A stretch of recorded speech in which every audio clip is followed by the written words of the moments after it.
Hello, in this video I want to show you how to enable or disable notifications for Microsoft Surface Pro 9.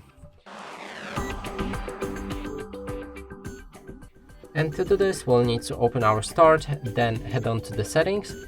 Now you can enter a system, then there's notifications, and now you can activate or deactivate notifications for this device.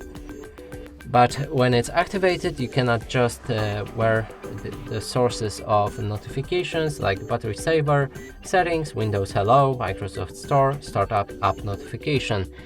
And if you add different apps on or install many different apps, you'll see more options here as well.